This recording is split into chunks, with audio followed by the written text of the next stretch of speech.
Hello everyone, how you all doing? Welcome back to the channel. Today we're taking a look at the Razer Hammerhead USB-C headphones. Now USB-C seems to be the way that everything's going now. Certainly a lot of phones have been removing the 3.5mm jack for a number of years. So Razer have started offering up the USB-C variants of their headphones, but you can still get the 3.5 for those of you that are still using those kind of devices. Now as a quick sideline, these are the standard edition. You can get the active noise cancellation ones as well now, but we are taking a look at the standard ones for this review. So key things to note with these headphones, they're using a 10mm driver, a lovely matte black aluminium style, and some little quirks in there as well that I'll obviously cover as we go throughout the video. I'm not going to spend too much time on the box this time, we're going to get straight into it and take a look at the actual earphones. So inside on the left hand side you'll find your instruction manual, and in there there's also some green Razer stickers.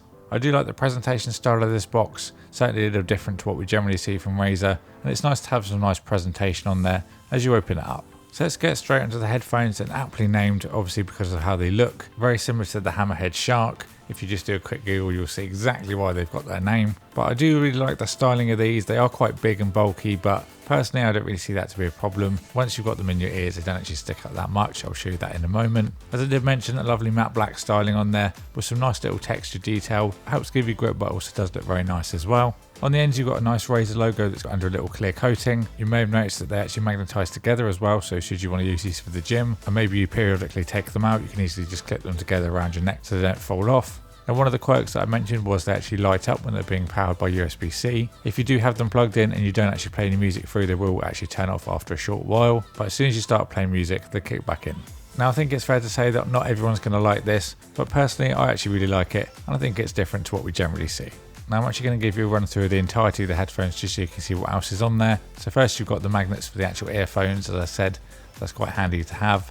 There's actually quite a strong magnet on there as well, which is pleasantly surprising. Further down we have got an inline remote. This does volume and also if you have a Google Assistant for example. It has got a microphone in there as well for calls. You have got a nice length of cable on there as well. Be it bright green, not everyone's going to like that, but if you're going to buy Razer you're probably going to be expecting it to be green anyway. Then of course that terminates to the USB-C port. Now I wanted to include this shot just so you could see how I meant that they don't look too bulky when they're actually in the ear. And don't worry if the ear tips that are on there don't suit you. I actually don't generally use these kind of double end ones, but I found them to be the best ones to fit with these, which was a little bit bizarre, but there we go.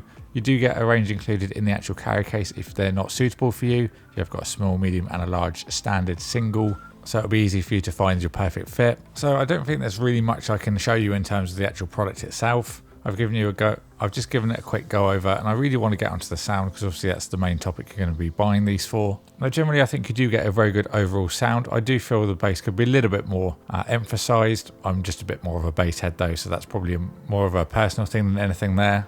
I do like the mids and highs, they do sound very good. Vocals come through very clearly. For people that like to listen to their stuff loud, then these are certainly one you're going to like. I generally listen to my volume at about 35 to 40%, and that was comfortable.